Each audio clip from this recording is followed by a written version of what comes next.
ജയം ഹല്ലേലൂയ, യേശു കർത്താവ് ജീവിക്കുന്നു. പാടാം. ഹല്ലേലൂയ, ജയം ഹല്ലേലൂയ, യേശു കർത്താവ് ജീവിക്കുന്നു. കരങ്ങൾ ഉയർത്തിയടിച്ചുകൊണ്ട് ഹല്ലേലൂയ, ജയം ഹല്ലേലൂയ, യേശു കർത്താവ് ജീവിക്കുന്നു. വിശ്വാസത്തോടെ പാടാം. പരിശുദ്ധ പരമദിവ്യകാരുണ്യവും ആരാധനയും സ്തുതിയും പുകഴ്ചയും ഉണ്ടായിരിക്കട്ടെ. പ്രിയമക്കളെ, എന്നാ ഈശോ പറഞ്ഞത്? ചില കാര്യങ്ങൾ ലാഗ് ചെയ്യുമ്പോൾ, ചില വിഷയങ്ങൾ താമസിക്കുമ്പോൾ കർത്താവ് നിൻ്റെ പ്രത്യാശയെ അളക്കുന്നുവെന്നുള്ളതാണ്. ആ പ്രത്യാശയുടെ പരീക്ഷ നീ എഴുതുന്നുവെന്നുള്ളതാണ്. അപ്പം നീ പത്രോസിനെ പോലെ പ്രഖ്യാപിക്കണം. മക്കളെ, എല്ലാം പ്രഖ്യാപനമാണ് കേട്ടോ. വിശ്വാസ ജീവിതത്തിൽ യേശുവുമായിട്ടുള്ള ബന്ധത്തിൽ എല്ലാം പ്രഖ്യാപനമാണ്. എന്താ പ്രഖ്യാപനം? വിശ്വാസം പ്രഖ്യാപിക്കണം, പ്രത്യാശ പ്രഖ്യാപിക്കണം, ദൈവസ്നേഹം പ്രഖ്യാപിക്കണം. പ്രഖ്യാപിച്ചില്ലെങ്കിൽ കർത്താവ് വകുപ്പുണ്ടാക്കി പ്രഖ്യാപിപ്പിക്കും. കർത്താവ് നിന്നോട് ഇഷ്ടമാണെങ്കിൽ. അതുകൊണ്ടാണ് പത്രോസിനോട് ചോദിക്കുന്നത്, do you love me more than all? എല്ലാവരെക്കാൾ ഉപരിയായി നീ എന്നെ സ്നേഹിക്കുന്നുവോ? 3 വട്ടം ചോദിച്ചപ്പോൾ 3-ാം വട്ടം പത്രോസ് പറഞ്ഞു, കർത്താവേ, ഞാൻ നിന്നെ സ്നേഹിക്കുന്നുവെന്ന് നിനക്കറിയാം. പിന്നെ പറഞ്ഞ് എല്ലാം അറിയാമെന്ന് പറഞ്ഞു. എല്ലാം അറിയാമെന്ന് പറഞ്ഞാൽ എന്താണെന്ന് അറിയാവോ? കർത്താവ് ഒരു പ്രാവശ്യം പത്രോസിനെ തള്ളി പറഞ്ഞായിരുന്നു. കർത്താവ് പത്രോസിനെ തള്ളി പറഞ്ഞില്ലേ? നിൻ്റെ വാള റോയിൽ ഇടാൻ പറഞ്ഞില്ലേ? എന്നിട്ട് കർത്താവ് ശത്രുപക്ഷം ചേർന്നില്ലേ? അവൻ്റെ ചെവി വെച്ച് കൊടുത്തില്ലേ? അത് ഒട്ടിപ്പിടിച്ചില്ലേ അവിടെ? അപ്പോൾ കർത്താവ് ശത്രുവിൻ്റെ ആൾക്കാരുമായി, പത്രോസ് ഒറ്റക്കുമായി. ദൈവത്തിൻ്റെ കൂടെ ജീവിക്കുമ്പോൾ ചില സമയത്ത് ദൈവം നമ്മളെ ഒറ്റപ്പെടുത്തും. ആ ഒറ്റപ്പെടുത്തുന്ന സമയമാണ് സ്നേഹത്തിൻ്റെ സമയം. അല്ലാതെ നിൻ്റെ കുടുംബത്തിൽ ദോഷമുണ്ട്, നിൻ്റെ പാപമാണ്, ദൈവം നിനക്ക് ശാപമാണെന്ന് പറഞ്ഞുകൊണ്ട് മണ്ടത്തരമൊന്നും പറയരുത്. ദൈവം പോലും നമ്മളെ ഒറ്റപ്പെടുത്തുന്ന ഒരു സമയം വന്നാൽ അതാണ് നീ തിരിച്ചറിയണം. എന്താണ്? അതാണ് ദൈവസ്നേഹത്തിൻ്റെ സമയം. എല്ലാവരും എന്നെ ഇട്ടേച്ചും പോണ കാലം വരും. ഞാൻ ഒറ്റക്കല്ല, പിതാവ് എൻ്റെ കൂടെ ഉണ്ടെന്ന് പറഞ്ഞിട്ട് അവസാനം പിതാവ് തന്നെ ഈശോനെ ഉപേക്ഷിച്ചു ഇല്ലേ? അതാണ്. അപ്പോൾ പരിശുദ്ധാത്മാവിന് ജ്ഞാനവരത്താൽ പിതാവ് ദൈവം തന്നെ ഉപേക്ഷിച്ചെന്ന് തോന്നിപ്പോയാൽ അതിൻ്റെ അർത്ഥം എന്താണ്? ആ സമയമാണ് ദൈവം ഏറ്റവും കൂടുതൽ സ്നേഹിക്കണ സമയം. അതുകൊണ്ട് അത് പരിശുദ്ധാത്മാവ് പറഞ്ഞു കൊടുത്തിട്ടാണ് പിരിഞ്ഞു പോയത്. Jesus, now the time is time of submission. You command your spirit. നിൻ്റെ ആത്മാവിനെ സമർപ്പിക്കാൻ പറഞ്ഞു. അപ്പോൾ ഈശോ പറഞ്ഞു, അപ്പായെ ഞാൻ കാണുന്നില്ല കരിമേഘവും എൻ്റെ ആയുസിൻ്റെ മരണത്തിൻ്റെ നിറവുമായി നിൽക്കുക. എങ്കിലും എനിക്കറിയാം അപ്പാ ഏറ്റവും കൂടുതൽ എന്നെ സ്നേഹിക്കുന്ന സമയമാണ് ഇതെന്ന് ആത്മാവ് എന്നോട് പറഞ്ഞിട്ടാണ് പിരിയാൻ പോകുന്നതപ്പാ. അപ്പൻ്റെ കൈകളിലേക്ക് എൻ്റെ ആത്മാവിന് ഞാൻ സമർപ്പിക്കണമെന്ന്. അതാണ് ഏറ്റവും വലിയ ടൈം. ദൈവവേദനേ, ദൈവം പോലും നിന്നെ ഉപേക്ഷിച്ചെന്ന് നിനക്ക് തോന്നിയാൽ ദാറ്റ്സ് ടൈം. അതാണ് ടൈം, അതാണ് സമയം. ആ സമയത്തെക്കുറിച്ചാണ് ഈശോ പറഞ്ഞത്, എൻ്റെ സമയം ഇനിയും ആഗതമായിട്ടില്ലെന്ന്. യോഹന്നാൻ 12:13. The hour has not yet come. എൻ്റെ സമയം ഇപ്പോഴും ആയിട്ടില്ല. ഏതാണ് ആ സമയം? പിതാവ് കൈവിട്ട സമയം. ഏതാണ് ആ സമയം? പിതാവ് മഹത്വപ്പെടുത്തിയ സമയം. പിതാവ് കൈവിട്ട സമയമാണ് പിതാവ് മഹത്വപ്പെടുത്തിയ സമയമെങ്കിൽ ഏറ്റവും വലിയ സ്നേഹത്തിൻ്റെ സമയം എന്താണ്? കൈവിട്ട സമയമല്ലേ? അതറിയണമെങ്കിൽ ആരോട് ചോദിക്കണം? ലോകത്തിലെ യേശു ക്രിസ്തുവിനോട് കൈ എടുത്തു ഉയർത്തിക്കൊണ്ട് സ്തുതിക്കട്ടെ. കർത്താവേ, ഞങ്ങളുടെ ജീവിതത്തില് പലപ്പോഴും ഞങ്ങളെ കൈവിട്ടു പോകുന്ന അവസ്ഥകളുണ്ട്. കർത്താവേ, ഞങ്ങള് ജനിക്കപ്പെടുന്ന സാഹചര്യങ്ങളുണ്ട്. സഹനത്തിന് ചീച്ചൂലയില് വെന്തരിയുന്ന സമയങ്ങളുണ്ട്. കർത്താവേ, രക്ഷയില്ലാത്ത നിലക്കരങ്ങളില് ഞങ്ങൾ സങ്കടത്തിൽ കഴിയുന്ന സമയങ്ങളുണ്ട്. ഈശോയെ, ആ നിമിഷങ്ങളെ മുഴുവനും സങ്കടങ്ങളെ മുഴുവനും സമർപ്പിച്ചുകൊണ്ട് സ്തുതിക്കട്ടെ. ഹല്ലേലൂയ. ക്രൂശിൽ കണ്ടു ഞാൻ നിൻ സ്നേഹത്തെ ഒരുമിച്ച് ആഴമാർന്ന നിൻ മഹാത്യാഗത്തെ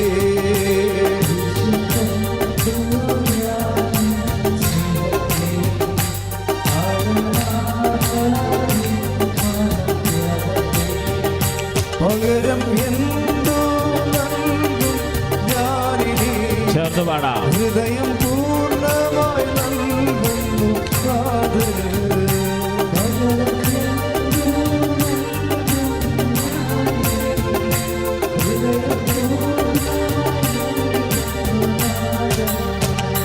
ക്രൂശിൽ കണ്ടു ഞാൻ നിൻ സ്നേഹത്തെ ആഴമാർന്ന നിൻ മഹാത്യാഗത്തെ ക്രൂശിൽ കണ്ടു ഞാൻ നിൻ സ്നേഹത്തെ ആഴമാർന്ന നിൻ ഒരുമിച്ച് പാടുക, എല്ലാവരും പാടുക.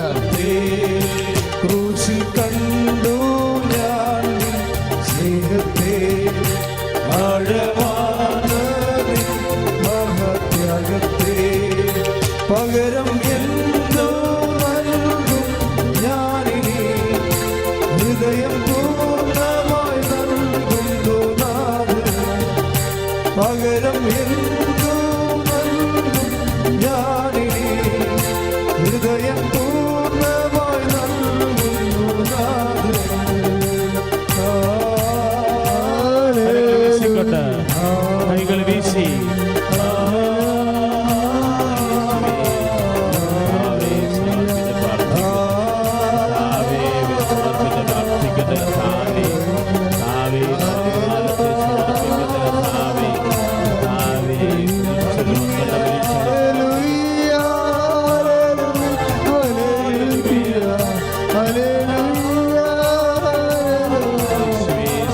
കൊണ്ട് ഒരുമിച്ച് പാടുക.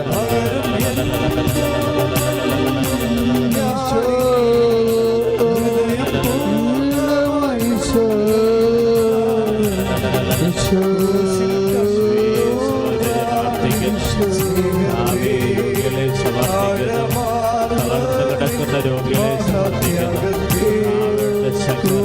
പ്രാർത്ഥിക്കുന്നു. ബോർഡ് എക്സാം എഴുതുന്ന മക്കളെ സമർപ്പിച്ച് പ്രാർത്ഥിക്കുന്നു. വിദ്യാർത്ഥികളെ പകരം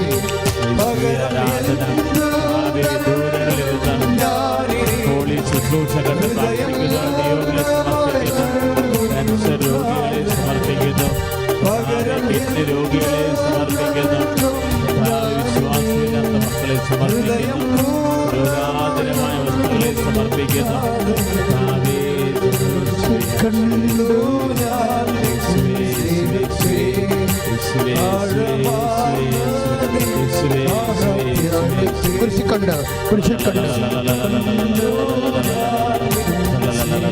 കരങ്ങളുയർത്തി വീശി പകരം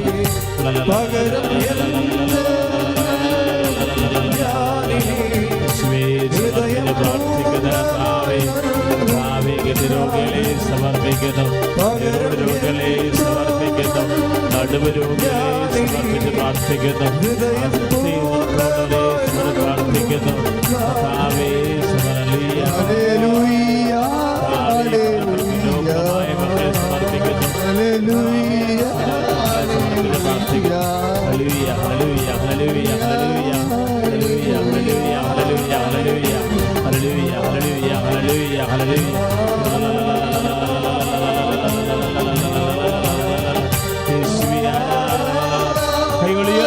പ്രാർത്ഥിക്കുന്നു. കരങ്ങളുയർത്തി വീശി സോനികളെ സ്പർശിക്കുകയാണ്.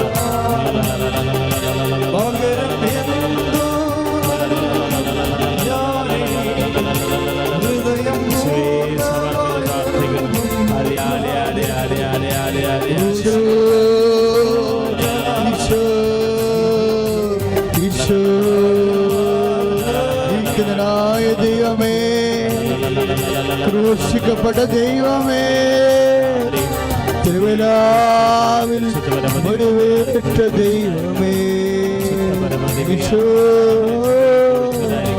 ഈശോ ഈശോ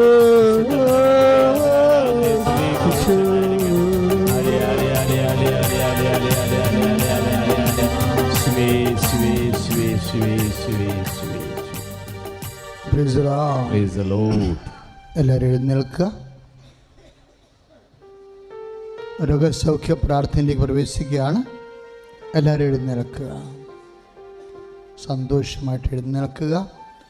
അരിശസ് രോഗങ്ങളെ, ബ്ലീഡിങ്ങുമായി ബന്ധപ്പെട്ട് ബ്ലീഡ് ചെയ്യണ എല്ലാ രോഗങ്ങളെയും കർത്താവ് സുഖപ്പെടുത്തിക്കൊണ്ടിരിക്കുന്ന സമയമാണ്. ശ്രദ്ധിക്കുക മക്കളെ, സന്തോഷമായിരിക്കുക. ബ്ലീഡ് ചെയ്യുന്ന എല്ലാ രോഗങ്ങളെയും നിങ്ങൾക്ക് സാക്ഷ്യം പറയാൻ കഴിയും. അടുത്ത കൂട്ടായ്മകളൊക്കെ വരുമ്പോൾ എൻ്റെ മക്കൾക്ക് സാക്ഷ്യം പറയാൻ കഴിയും. നമ്മളിപ്പോൾ കുരിശിക്കണ്ട് ഞാൻ സ്നേഹത്തെ എന്നൊരു പാട്ട് പാടി അഭിഷേകത്തിലേക്ക് പ്രവേശിക്കുമ്പോൾ ഈശോ പറഞ്ഞതാണ് കുറേ ബ്ലീഡിങ്, അരസസ് ഉൾപ്പെടെ പിസ്തുലായാലും ഇനി പലതരത്തിലുള്ള സഹോദരികൾക്കുണ്ടാകുന്ന പലതരത്തിലുള്ള ബ്ലീഡിങ് ആയാലും ശരി, ബ്ലീഡിങ് ആയിരുന്ന എല്ലാ, അത് ആന്തരികമായ രക്തസ്രാവമായാലും ബാഹ്യമായ രക്തസ്രാവമായാലും കർത്താവ് സുഖപ്പെടുത്തുന്ന സമയമാണ്. ശ്രുതിയുടെ ഹല്ലേലൂയ. ഈശോ ഈശോ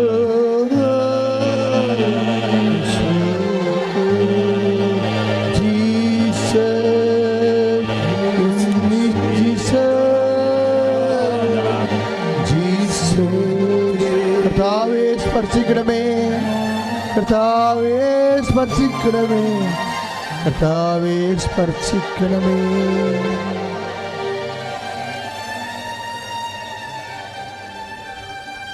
അസ്ഥിരോഗികൾക്ക് വേണ്ടി പ്രാർത്ഥിക്കാൻ പോവുകയാണ്.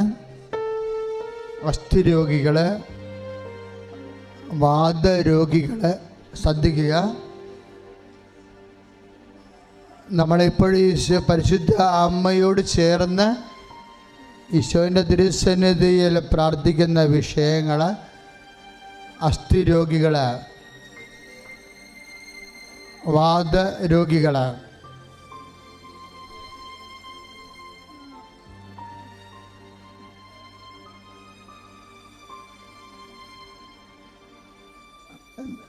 രക്ത ഓട്ടമില്ലാതെ മരവിച്ചു പോയ കോശങ്ങൾ,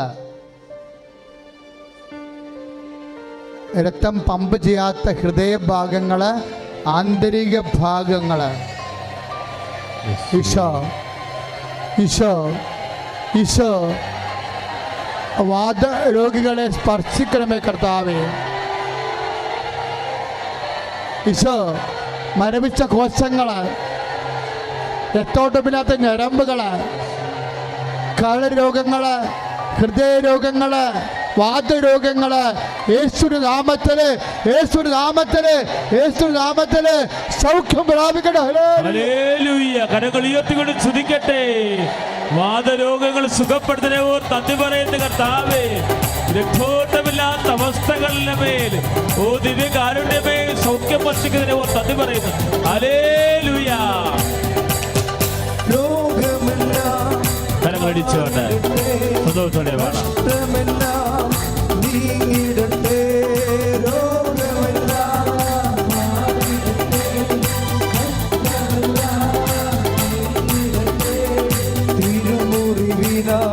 സുഖപ്പെടട്ടെ.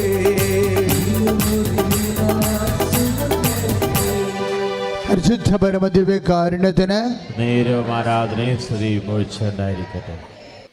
ഈശോ മിശിഹായ്ക്കും സ്തുതിയായിരിക്കട്ടെ. എൻ്റെ പേര് അനിത. ഞാൻ വരുന്നത് അങ്കമാലിയിൽ നിന്നാണ്. ഞാൻ ആദ്യമായിട്ട് ഉടമ്പടി എടുത്തത് 2023 ജൂൺ 1-ാം തീയതിയാണ്. അന്ന് ഞാൻ ഉടമ്പടി എടുക്കാനുണ്ടായ സാഹചര്യം എന്ന് വെച്ച് കഴിഞ്ഞാൽ 2024 മാർച്ചിൽ എനിക്കൊരു ആനൽ ഫിസ്റ്റുല ഉണ്ടായിരുന്നു. ഞാൻ ദുബായിലാണ് ഇപ്പോൾ വർക്ക് ചെയ്യുന്നത്. അവിടെ ഞാൻ 5 ദിവസത്തെ ലീവിന് വേണ്ടിയിട്ട് ഞാൻ സാക്ഷ്യം പറയാൻ വേണ്ടിയിട്ട് വന്നതാണ്. ഇപ്പം ഞാൻ ആ സമയത്ത് ഡോക്ടറെ കണ്ടു. ഡോക്ടർ പറഞ്ഞു സർജറി ചെയ്യണം. നമുക്കറിയാം അവിടുത്തെ ഒരു സർജറിക്കെന്ന് വെച്ചാൽ ഡോക്ടർ പറഞ്ഞത് 10,000 തുടങ്ങി 12,000 ദിർഹം വരെയാണ് സർജറിക്ക് കോസ്റ്റ് പറഞ്ഞത്. ഞങ്ങൾ സർജറിക്ക് വില്ലിങ്ങായി. അപ്പോഴും ഡോക്ടർ പറയുന്നുണ്ട് ഇൻഷുറൻസ് ഉള്ളത് കൊണ്ട് ചിലപ്പോൾ നമുക്ക് 10% കോ പേയ്മെൻറ്റ് അടച്ചാൽ മതി, അല്ലെങ്കിൽ നമുക്ക് ഫുള്ളി പേയ്മെൻറ്റ് അടയ്ക്കണം. അതായത് 10,000 തുടങ്ങി 12,000 വരെ ആയിരിക്കും അതിൻ്റെ എമൗണ്ട്. അത് നമ്മൾ അടയ്ക്കേണ്ടി വരും. ഞങ്ങൾക്ക് മാർച്ച് 14 സർജറിക്ക് ഫിക്സ് ചെയ്തു. അപ്പോഴാണ് ഞാൻ ഓൾറെഡി രണ്ട് മമ്മിമാരും 2019 മുതൽ ഉടമ്പടിയിലാണ്. ഞാൻ അന്ന് മാതാവിനോട് ഞാൻ ശക്തമായിട്ട് പ്രാർത്ഥിച്ചു, മാതാവേ 10% കോപ്പേയ്മെൻറ്റിൽ ഈ സർജറി എനിക്ക് ചെയ്ത് കിട്ടുവാണെന്നുണ്ടെങ്കിൽ ഞാൻ അടുത്ത ലീവിന് വരുമ്പം ഇവിടെ വന്ന് ഞാൻ ഉടമ്പടി എടുത്ത് സാക്ഷ്യം പറഞ്ഞോളാമെന്ന് ഞാൻ പറഞ്ഞിട്ടുണ്ടായിരുന്നു. അതിൻ്റെ ഫലമായിട്ട് എനിക്ക് ഒരു പൈസ പോലും പേയ്മെൻ്റ് ഇല്ലാതെ ഫുള്ളി കവേർഡായിട്ട് എൻ്റെ ഇൻഷുറൻസിൽ എനിക്ക് ആ സർജറി ചെയ്ത് കിട്ടി. ഇപ്പം ഞാൻ പൂർണ്ണ ആരോഗ്യത്തോടെ ഇരിക്കുന്നു. 2024 ഒക്ടോബർ 10 ഇതെൻ്റെ മമ്മിയാണ്. മമ്മിക്ക് പെട്ടെന്നൊരു തലകറക്കം വന്നു. അപ്പം തന്നെ പപ്പേനെ വിളിച്ചു. പപ്പ അടുത്തുള്ള ഹോസ്പിറ്റലിൽ കൊണ്ടുപോയി. മമ്മിക്ക് അപ്പം ചെക്ക് ചെയ്തപ്പം BP കൂടുതലായിരുന്നു. BP കൂടുതലായിട്ട് BPയുടെ മെഡിസിനൊക്കെ അവർ കൊടുത്തു, ഫ്ലൂയിഡ് ഇട്ടു. വൈകുന്നേരം ആയപ്പോഴത്തേനും മമ്മി ഓക്കെ ആണെന്ന് പറഞ്ഞു വീട്ടിലോട്ട് വന്നു. രാത്രി കഞ്ഞി കുടിച്ച് കിടന്നു കഴിഞ്ഞിട്ട് മമ്മി പിന്നെ ഛർദിയായിരുന്നു. പിറ്റേ ദിവസം വെളുപ്പിന് തന്നെ പപ്പ വീണ്ടും സെയിം ഹോസ്പിറ്റലിൽ കൊണ്ടുപോയി. അവിടെ ചെന്ന് കഴിഞ്ഞപ്പോൾ അവർ CT ചെയ്തു. CT ചെയ്ത് കഴിഞ്ഞപ്പം പറഞ്ഞു ബ്ലീഡിങ് ആണ്. അപ്പം നമുക്ക് അടുത്തുള്ള ഹോസ്പിറ്റൽ LF ഹോസ്പിറ്റലിലോട്ട് ഡോക്ടർ റെഫർ ചെയ്തു. അവിടെ നിന്ന് തന്നെ ആംബുലൻസിൽ മമ്മിയും പപ്പയും കൂടെ LFലോട്ട് വന്നു. ഞാൻ ആ സമയത്ത് ദുബായിലാണ്. ആ സമയത്തെന്ന് വെച്ച് കഴിഞ്ഞാൽ നമ്മുടെ ഇവിടെ പൂജയിപ്പിൻ്റെ അവധിയായിരുന്നു. ഒന്നും ചെയ്യാൻ പറ്റണില്ല നമുക്ക്. അതായത് വേറൊരു ഹോസ്പിറ്റലിലോട്ട് റെഫർ ചെയ്യുക, ലിസിയിലോട്ടോ എങ്ങോട്ടെങ്കിലും ഒന്ന് റെഫർ ചെയ്യണം നമുക്ക് ആഗ്രഹം ഉണ്ടായിരുന്നു. പക്ഷേ പൂജയിപ്പിൻ്റെ അവധി ആയതുകൊണ്ട് ഡോക്ടർമാർ എത്ര അവൈലബിലിറ്റി ഉണ്ടാകുമെന്ന് അറിയില്ലാത്തത് കൊണ്ട് മാത്രം ഞങ്ങൾ LF ഹോസ്പിറ്റലിൽ തന്നെ സർജറി ചെയ്യാൻ തീരുമാനിച്ചു. അവിടെ എമർജൻസി ചെന്നു, MRI ചെയ്തു. MRI ചെയ്തപ്പോൾ ഡോക്ടർ ഡയഗ്നോസ് ചെയ്തു ബ്രെയിൻ അന്യൂറിസം, അതായത് ബ്ലഡ് വെസൽസിൽ കുമിളകൾ വന്ന് പൊട്ടും. അപ്പം ആള് ഡ്രൗസിയായി. ആദ്യത്തെ സർജറിക്ക് കയറ്റുമ്പോൾ മമ്മി ഡ്രൗസിയല്ല, നോർമലായിട്ട് സംസാരിച്ചിട്ട് തന്നെയാണ് പോയത്. ഒക്ടോബർ 12 മമ്മിക്ക് സർജറിക്ക് പോസ്റ്റ് ചെയ്തു. ന്യൂറോ സർജറി ICUലോട്ട് മമ്മീനെ ഷിഫ്റ്റ് ചെയ്തു. അത് കഴിഞ്ഞ് ഒരാഴ്ച കഴിഞ്ഞപ്പോഴത്തേനും മമ്മീനെ റൂമിലോട്ട് മാറ്റി.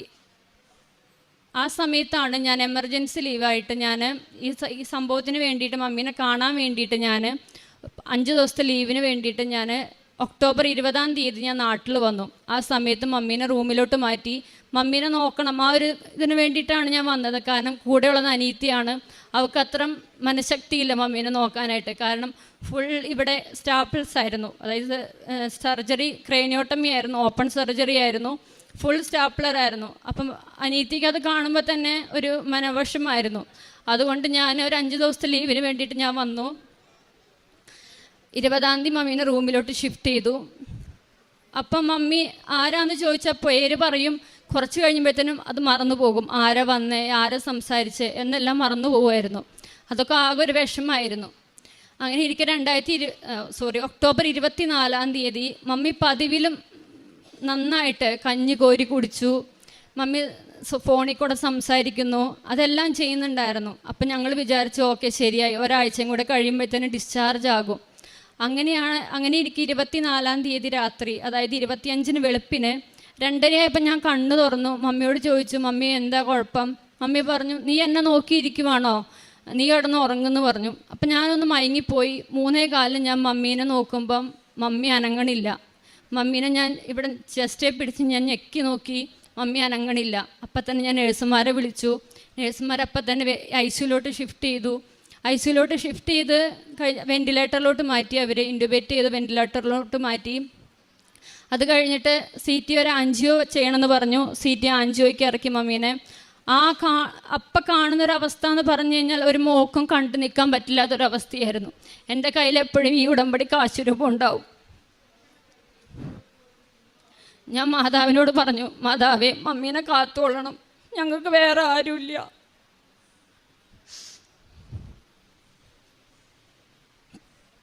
CT ആൻജിയോ ചെയ്തു.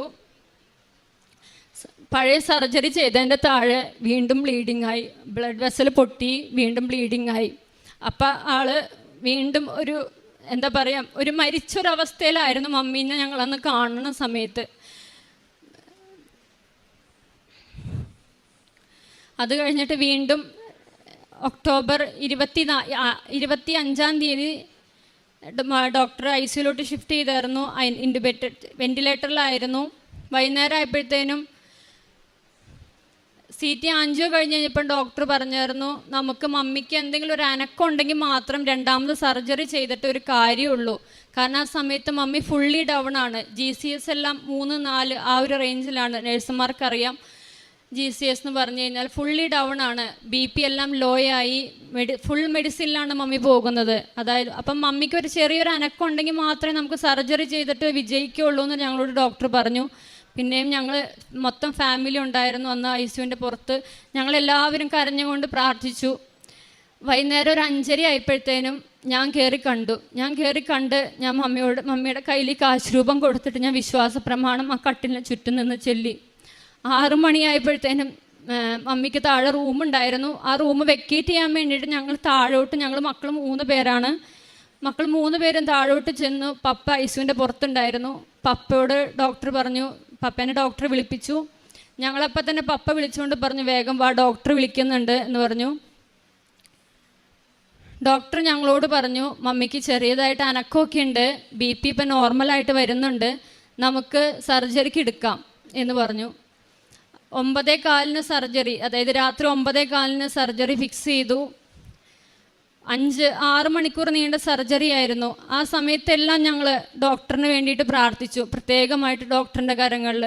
കാരണം ആ സമയത്ത് ഒരു ഉറക്കത്തിൻ്റെ സമയമാണ് എല്ലാവരും. ആ നേരത്ത് ഞങ്ങൾ ഡോക്ടറിന് വേണ്ടി ICUവിൻ്റെ പുറത്ത് ഞാൻ, പപ്പ, അനിയൻ ഇവരെല്ലാവരും ഇരുന്ന് പ്രാർത്ഥിച്ചു. ആ സമയത്താണ് ഇവിടെ 2024 ഒക്ടോബർ 26 അഖണ്ഡ ജപമാലയുള്ളത്. ഞാൻ ദുബായിൽ നിന്ന് വരുമ്പം എൻ്റെ ഒറ്റ ലക്ഷ്യം എന്ന് പറഞ്ഞു കഴിഞ്ഞാൽ അഖണ്ഡ ജപമാലയിൽ പങ്കെടുക്കണം.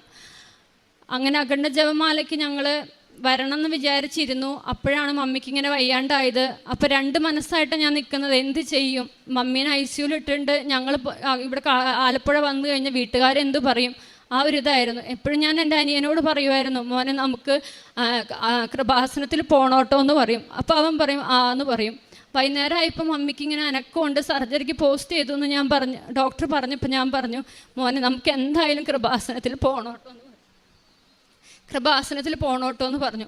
അപ്പോഴും അവൻ വിചാരിക്കുന്നത് ഇവിടെ വന്ന് പ്രാർത്ഥിച്ചിട്ട് പോവാം എന്നുള്ള രീതിയിലാണ് അവൻ പറഞ്ഞത്. ഓക്കെ പറഞ്ഞു. 9:15 കയറ്റിയ സർജറി 2:15, അതായത് 26 വെളുപ്പിന് 2:15 സർജറി കഴിഞ്ഞ് ഡോക്ടർ മമ്മീനെ പുറത്തോട്ട് ഇറക്കുന്നത്. പപ്പേനെ ICUവിൻ്റെ പുറത്ത് നിർത്തിയിട്ട് മമ്മി ICUവിൻ്റെ അകത്ത്, ഞാനും എൻ്റെ അനിയനും കൂടെ അവിടെ നിന്ന് ഇങ്ങോട്ടേക്ക് വണ്ടി കയറി. 4 മണിക്ക് ഞങ്ങൾ KSRTCക്ക് ഇവിടെ വന്നു.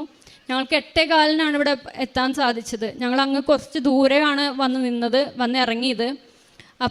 അപ്പോഴാണ് അവന് മനസ്സിലാവുന്നത് ഇവിടെ വേറെ എന്തോ നടക്കുന്നതെന്ന്. അപ്പം ഞാൻ അവനോട് പറഞ്ഞു മോനെ ഇവിടെ അഖണ്ഡ ജപമാലയാണ്, കുറേ നടക്കണം. അപ്പം അവൻ ചോദിച്ചു എത്ര കിലോമീറ്റർ നടക്കണം? അപ്പം ഞാൻ പറഞ്ഞു ഒരു 15-16 കിലോമീറ്റർ നടക്കണം. ഈ സെക്കൻഡ് സർജറിക്ക് കയറ്റിയിരുന്നതിന് മുമ്പ് ഡോക്ടർ നമുക്കതിന് കോംപ്ലിക്കേഷനായിട്ട് പറഞ്ഞിട്ടുണ്ടായിരുന്നു മമ്മിക്ക് 70%, അതായത് നമുക്ക് 70% ചാൻസ് ഉള്ളു മമ്മീനെ തിരിച്ച് കിട്ടാനായിട്ട്. തിരിച്ച് കിട്ടിയാൽ തന്നെ വീൽ ചെയറിലായിരിക്കും, ഒരു സൈഡ് തളർന്നു പോകും എന്നാണ് നമ്മളോട് ഡോക്ടർ അതിൻ്റെ കോംപ്ലിക്കേഷനായിട്ട് പറഞ്ഞിരുന്നത്. അപ്പോഴും ഞങ്ങൾ പറഞ്ഞു കുഴപ്പമില്ല, വീൽ ചെയറിലെങ്കിൽ വീൽ ചെയറിൽ. കാരണം ആ സമയത്ത് അനിയൻ്റെ കല്യാണം നടന്നിട്ടുണ്ടായിരുന്നില്ല. ഞങ്ങൾക്ക് മമ്മിയായിട്ട് ഒരാൾ വേണം, ആ ഒരു ഇത് മാത്രമേ ഉണ്ടായിരുന്നുള്ളൂ. അപ്പോൾ ഞാൻ പറഞ്ഞു മോനെ 10-15 കിലോമീറ്റർ നടക്കണം. അപ്പോൾ അവൻ പറഞ്ഞു അയ്യോ. ഞാൻ പറഞ്ഞു മോനെ ഡോക്ടർ പറഞ്ഞത് കേട്ടില്ലേ, മമ്മി നടക്കൂല എന്നാണ് പറഞ്ഞേക്കുന്നത്. നമ്മൾ ഇച്ചിരി നടന്ന് നമ്മുടെ കാലിച്ചിരി വേദനിച്ചാലും കുഴപ്പമില്ല, നമ്മുടെ മമ്മി നടക്കണം. ഞാൻ അവനോട് അങ്ങനെ പറഞ്ഞു. ഞങ്ങൾ കൊന്ത ചൊല്ലി ഞങ്ങൾ ആർത്തുങ്ങൾ വരെ നടന്നു, പ്രാർത്ഥിച്ചു. ഇടയ്ക്കൊക്കെ ആൻറ്റിമാർ വിളിക്കുന്നുണ്ട്. ആൻറ്റിമാർ വിളിച്ചിട്ട് പറഞ്ഞു മമ്മി അനക്കൂല എന്ന് പറഞ്ഞ കാല് അനക്കിന്ന് പറഞ്ഞു. അപ്പം തന്നെ ഞങ്ങൾക്കൊരു വിശ്വാസം, എന്തായാലും നടക്കും, മാതാവ് ഞങ്ങൾക്ക് നടത്തി തരും. കുറച്ച് കഴിഞ്ഞപ്പോഴത്തേനും പപ്പ വിളിച്ചിട്ട് പറഞ്ഞു മമ്മിക്കിപ്പോൾ കുഴപ്പമൊന്നുമില്ല, നാളെ ചിലപ്പോൾ വെൻറ്റിലേറ്ററിൽ നിന്ന് മാറ്റും, ഇൻറ്റുബേറ്റ് ചെയ്യും, വെൻറ്റിലേറ്ററിൽ നിന്ന് മാറ്റുമെന്ന് പറഞ്ഞു. ഞങ്ങൾ പ്രാർത്ഥിച്ച് ഞങ്ങൾ അർത്തുങ്കൽ വരെ നടന്നു. തിരിച്ച് ഞങ്ങൾ വീട്ടിലെത്തി. 9:15 ആയപ്പോഴാണ് വീട്ടിലെത്തിയത്. പിന്നെ മമ്മിയുടെ ഒരു റിക്കവറി എന്ന് പറഞ്ഞ ഒരു പെട്ടെന്നായിരുന്നു. 15 ദിവസം ICUവിൽ കിടക്കണമെന്ന് പറഞ്ഞ മമ്മി 7 ദിവസം കൊണ്ട് റൂമിലോട്ട് മാറ്റി. പക്ഷെ റൂമിലോട്ട് മാറ്റിയപ്പോഴായാലും വീണ്ടും നമുക്ക് ഒരു ചലഞ്ച് എന്നുള്ള രീതിയിൽ മമ്മിയുടെ തലയിൽ ഫ്ലൂയിഡ് വരുമായിരുന്നു. ഈ 2 സർജറി ചെയ്തതിൻ്റെ കോംപ്ലിക്കേഷനായിട്ട് തലയിൽ ഫ്ലൂയിഡ് വരും. അപ്പോൾ അത് നമുക്ക് ചെയ്യണമെങ്കിൽ നട്ടെല്ല് കുത്തി അത് എടുക്കണം. ഒരു പ്രാവശ്യം ചെയ്തു, 2 പ്രാവശ്യം ചെയ്തു, വീണ്ടും അത് തന്നെ. CT എപ്പോൾ റിപ്പീറ്റ് ചെയ്താലും ഇത് തന്നെയാണ് കാര്യം. അങ്ങനെ നട്ടെല്ല് കുത്തി, ഒരു 5-8 പ്രാവശ്യം മമ്മിക്ക് നട്ടെല്ല് കുത്തി. അവസാനം നട്ടെല്ല് കുത്തി അവർ ഡ്രെയിൻ ഇട്ടു. ആ ഡ്രെയിൻ ഇട്ട് പറഞ്ഞു പിറ്റേ ദിവസം ഡിസ്ചാർജ് ചെയ്യാം. ഡിസ്ചാർജ് ചെയ്തു. അങ്ങനെ നവംബറിൽ മമ്മി ഡിസ്ചാർജായി. നവംബർ 12-ാം തീയതി മമ്മി ഡിസ്ചാർജായി. ഡിസ്ചാർജായിട്ട് വീട്ടിൽ വന്നപ്പോഴും മമ്മി ഡ്രൗസിയാണ്, മമ്മി മിണ്ടുന്നില്ല. ഞാനൊക്കെ ദുബായിൽ നിന്ന് വിളിച്ചു കഴിഞ്ഞാൽ മമ്മി മമ്മി എന്ന് കുറേ പ്രാവശ്യം വിളിച്ചാലേ മമ്മി ഒന്ന് വിളി കേൾക്കത്തുള്ളൂ. തല താത്തി ഇങ്ങനെ ഇരിക്കുമായിരുന്നു. അപ്പോൾ ഡോക്ടർ പറഞ്ഞിട്ടുണ്ടായിരുന്നു ഒരാഴ്ച കഴിഞ്ഞിട്ട് വീണ്ടും വരണം, അത് CT ചെയ്തിട്ട് വീണ്ടും ഫ്ലൂയിഡ് ഉണ്ടെന്നുണ്ടെങ്കിൽ നമുക്ക് ഒരു സർജറിയും കൂടെ ചെയ്യണമെന്ന് പറഞ്ഞു. ഒരാഴ്ച കഴിഞ്ഞ് ഞങ്ങൾ വീണ്ടും ഹോസ്പിറ്റലിൽ പോയി. മമ്മിക്ക് വീണ്ടും തലയിൽ ഫ്ലൂയിഡ് തന്നെയായിരുന്നു. വീണ്ടും 3ാമതൊരു സർജറിയും കൂടെ മമ്മിക്ക് ചെയ്തു. ആ സർജറിക്ക് ശേഷം പിന്നെ മമ്മി പെട്ടെന്നായിരുന്നു എല്ലാ റിക്കവറിയും. 6 മാസമാണ് നമ്മളുടെ അടുത്ത് ഡോക്ടർ പറഞ്ഞത്. 6 മാസത്തിന് ശേഷമാണ് മമ്മി നടക്കുകയുള്ളൂ, ഫിസിയോതെറാപ്പി ചെയ്യണം എന്നൊക്കെ പറഞ്ഞിട്ടുണ്ടായിരുന്നു. ഒരു ഫിസിയോതെറാപ്പി ഞങ്ങൾ ചെയ്തിട്ടില്ല. ഞാൻ ആകെ ചെയ്തെന്ന് പറഞ്ഞു കഴിഞ്ഞാൽ, ഞാനാണ് വീട്ടിൽ ഉടമ്പടി എടുത്തേക്കുന്ന ആൾ. ഞാൻ ദുബായിലേക്ക് തിരിച്ചു പോയി. ഞാൻ എന്ന് ഉടമ്പടി തൈലം എൻ്റെ തലയിൽ ഇങ്ങനെ ഞാൻ തൂക്കുമായിരുന്നു. മമ്മിയുടെ സ്റ്റിച്ച് ഉണ്ടായ സ്ഥലത്തൊക്കെ ഞാനിങ്ങനെ തൂക്കും. രാവിലെ ഞാൻ എഴുന്നേറ്റ് ഇച്ചിരി ചൂടുവെള്ളത്തിൽ ഞാൻ ഉടമ്പടി ഉപ്പ് ഞാൻ കഴിക്കുമായിരുന്നു മമ്മീനെ സമർപ്പിച്ചിട്ട്. കാരണം മമ്മി ടോയ്ലറ്റിൽ പോകുന്നതൊന്നും മമ്മി ഒന്നും അറിയുന്നില്ല. മമ്മി ഡയപ്പർ ചുറ്റിയേക്കുവാണ്. മമ്മിക്ക് അനിയത്തിയാണ് എല്ലാ കാര്യങ്ങളും ചെയ്യുന്നത്. എല്ലാവർക്കും ഒരു സഹനശേഷി കൊടുക്കണമേ എന്ന് പ്രാർത്ഥിച്ചു. ഈ നിമിഷം ഞാൻ എൻ്റെ അനിയത്തിനെ പ്രത്യേകമായിട്ട് ഞാൻ നന്ദി പറയുവാണ്. കാരണം അവളാണ് മമ്മീനെ ഇത്രയും ആക്കിയെടുത്തത്. കാരണം മമ്മീനെ പരിചരിച്ചതൊക്കെ അവളാണ്. അതിനുശേഷം ആൻറ്റിമാരായാലും എല്ലാവരും ഒത്തിരി സഹായങ്ങളായിരുന്നു നമുക്ക്. കാരണം അവൾ മാത്രമേ ഉണ്ടായിരുന്നുള്ളൂ. ഞാനും അനിയനും ദുബായിലാണ്, വേറെ ആരും ഇല്ലായിരുന്നു. നവംബർ അങ്ങനെ 24-ാം തീയതി വീണ്ടും മമ്മിക്ക് വീണ്ടും 3ാമത്തെ സർജറി ചെയ്തു. അതിനുശേഷം മമ്മി ഓക്കെ ആയി. ഫെബ്രുവരിയിൽ മമ്മി ഫുള്ളി ഓക്കെ ആയി എന്ന് പറഞ്ഞു. പിന്നെ ഞങ്ങൾക്കെന്ന് പറഞ്ഞു കഴിഞ്ഞാൽ അനിയൻ്റെ കല്യാണമായിരുന്നു. അനിയൻ്റെ കല്യാണത്തിന് എങ്ങനെയാവും, മമ്മി എങ്ങനെ നടക്കുമോ എന്നൊന്നും അറിയത്തില്ലായിരുന്നു. ആ സമയത്ത് ഈ മമ്മിക്ക് ഇതെല്ലാം നടക്കുന്ന സമയത്ത് അനിയൻ്റെ കല്യാണം ഉറപ്പിച്ച് വെച്ചിട്ടുണ്ടായിരുന്നു. വീട്ടുകാർ നമ്മൾ ഉറപ്പിച്ച് വെച്ചതാണ്. പക്ഷേ എന്ത് ചെയ്യും, കാരണം അനിയൻ്റെ കല്യാണം നടത്താൻ വേണ്ടി എടുത്ത് വെച്ച പൈസയാണ് മമ്മിക്ക് വേണ്ടിയിട്ട് ഞങ്ങൾ ചിലവാക്കിയത്. അപ്പോൾ അനിയൻ്റെ കല്യാണം നടക്കുമോ ഇല്ലയോ എന്നൊന്നും നമുക്കറിയത്തില്ല. എന്നിരുന്നാലും ദൈവത്തിൻ്റെ മാതാവിൻ്റെയും വലിയ അനുഗ്രഹം കൊണ്ട് അവൻ്റെ കല്യാണവും ഭംഗിയായിട്ട് ഞങ്ങൾക്ക് നടത്താൻ സാധിച്ചു. ഇന്ന് 6 മാസമായി. മിനിഞ്ഞാന്ന് ഡോക്ടറെ കാണാൻ പോയി. ഡോക്ടർ പറഞ്ഞു മിടുക്കിയായിട്ടിരിക്കണമല്ലോ മമ്മി എന്ന് പറഞ്ഞു. ഇപ്പം മെഡിസിനൊക്കെ കുറച്ചു. ആദ്യം 300 mg ഒക്കെ കഴിച്ചുകൊണ്ടിരുന്ന ടാബ്ലറ്റുകളൊക്കെ ഇപ്പം 100 mg ആക്കി. ഒത്തിരി മാറ്റങ്ങൾ ദൈവം ഞങ്ങളുടെ കുടുംബത്തിലേക്ക് തന്നിട്ടുണ്ടായിരുന്നു. ഞങ്ങൾക്ക് ഇന്ന് പിന്നെ വേറൊരു കാര്യം കൂടെ പറയാനുണ്ടായിരുന്നു. ഞാനിപ്പം 5 ദിവസത്തെ ലീവിന് വന്നെന്ന് ഞാൻ പറഞ്ഞല്ലോ. ആ ലീവിന് വരുന്നതിന് മുന്നേ ഞാനിങ്ങനെ പ്രാർത്ഥിച്ചു, എനിക്ക് വേണ്ടി ഈശോയ്ക്ക് എന്ത് കൊടുക്കാൻ പറ്റും, എനിക്കിവിടെ ഉടമ്പടി പുതുക്കണം, എനിക്ക് ഉടമ്പടി പുതുക്കി എനിക്ക് സാക്ഷ്യം പറയണം, അതിന് വേണ്ടിയിട്ട് എനിക്ക് ഈശോയ്ക്ക് എന്ത് കൊടുക്കാൻ പറ്റും. ഞാനൊരു തീരുമാനം എടുത്തു. 12 ദിവസം ഉപവസിച്ചു. ഈസ്റ്റർ കഴിഞ്ഞ് 21-ാം തീയതി മുതൽ ഞാൻ ഉപവസിച്ച് നോൺ വെജ് ഒന്നും കഴിച്ചിട്ടില്ല. വൈകുന്നേരം ചിലപ്പോൾ ഡ്യൂട്ടി കഴിഞ്ഞ് വരുമ്പോഴായിരിക്കും ഞാൻ ഭക്ഷണം കഴിക്കുന്നത്. ഞാൻ ആ സമയത്ത് എൻ്റെ ഡയറിയിൽ ഞാൻ എഴുതി വെച്ചൊരു 3 നിയോഗങ്ങളാണ്. എൻ്റെ പപ്പ, എൻ്റെ അനിയത്തി, മമ്മി, എൻ്റെ നാത്തുംകുട്ടി, അവരെല്ലാവരും കൃപാസനത്തിൽ വരണമെന്ന് ഞാൻ ഡയറിയിൽ എഴുതി വെച്ചിട്ടുണ്ടായിരുന്നു. 2ാമത്തെ നിയോഗമായിട്ട് എനിക്ക് മാതാവിനെ കിട്ടണം. മാതാവിനെ കിട്ടി എൻ്റെ എല്ലാ നിയോഗങ്ങളും നടക്കും എന്നൊരു വിശ്വാസമായിരുന്നു. എനിക്കിന്ന് മാതാവിനെ വഹിക്കാനുള്ളൊരു അനുഗ്രഹം മാതാവ് തന്നു. പിന്നെ 3ാമത്തെ എന്ന് പറഞ്ഞാൽ ഇവിടെ കയറി നിന്ന് സാക്ഷ്യം പറയണം. കാരണം പെട്ടെന്ന് വന്ന് സാക്ഷ്യം പറയാൻ പറ്റുമെന്നൊന്നും നമുക്കറിയത്തില്ല. ആ ഒരു 3 നിയോഗങ്ങൾക്ക് വേണ്ടിയിട്ട് 12 ദിവസമായി ഞാൻ ഉപവസിക്കുന്നു. ഞാൻ ഇപ്പോഴും ഉപവാസത്തിലാണ്. ഇത്രയും തന്ന മാതാവിനും ഈശോയ്ക്കും 1000 നന്ദി പറയുന്നു. പിന്നെ കാരുണ്യപ്രവർത്തികളായിട്ട് ഞങ്ങൾ ചെയ്തുകൊണ്ടിരുന്നത്, ഞാൻ 2024 ഡിസംബർ 24-ാം തീയതി ഞാൻ ഓൺലൈനായിട്ട് ഉടമ്പടി എടുത്തായിരുന്നു. കാരണം ഇവിടെ പിന്നെ വരാൻ പറ്റിയില്ലായിരുന്നു. അതിനുശേഷം ഞാൻ കാരുണ്യപ്രവർത്തിയായിട്ട് ഞാൻ ചെയ്തുകൊണ്ടിരുന്നത്, പരിചയത്തിലുള്ള ഇപ്പം ആരെങ്കിലും നാട്ടിലോട്ട് വരണം, മക്കൾക്ക് എന്തെങ്കിലും വാങ്ങിക്കണം, അവർക്ക് പൈസ ഇല്ല എന്ന് പറയുമ്പം ഞാൻ ഹസ്ബൻഡിനോട് പറയും നമുക്കേ മക്കളില്ല എന്തായാലും, അപ്പോൾ അവർക്ക് എന്തെങ്കിലും സാധനങ്ങൾ വാങ്ങിച്ചു കൊടുക്കണം. അതും പറഞ്ഞ് ഞങ്ങൾ അവർക്ക് എന്തെങ്കിലുമൊക്കെ വാങ്ങിച്ചു കൊടുക്കും. പിന്നെ സോഷ്യൽ മീഡിയയിൽ എന്തെങ്കിലുമൊക്കെ സഹായങ്ങളൊക്കെ ചോദിക്കുന്നവർക്ക് അങ്ങനെ കൊടുക്കും. പിന്നെ പ്രേക്ഷിത പ്രവർത്തനങ്ങളായിട്ട് ഞാൻ ചെയ്തുകൊണ്ടിരുന്നതെന്ന് പറഞ്ഞാൽ ഇവിടുത്തെ 5:30-ത്തെ ഡെയിലി ബ്രെഡ് അത് ഞങ്ങൾക്ക് അവിടെ 4 മണിക്കാണ്. 4 മണിക്ക് ഞങ്ങൾ എഴുന്നേക്കും. 4 മണിക്ക് എഴുന്നേറ്റ് ഡെയിലി ബ്രെഡ് കൂടും. അതിനുശേഷം ഞങ്ങളത് സ്റ്റാറ്റസായിട്ട് ഇടും.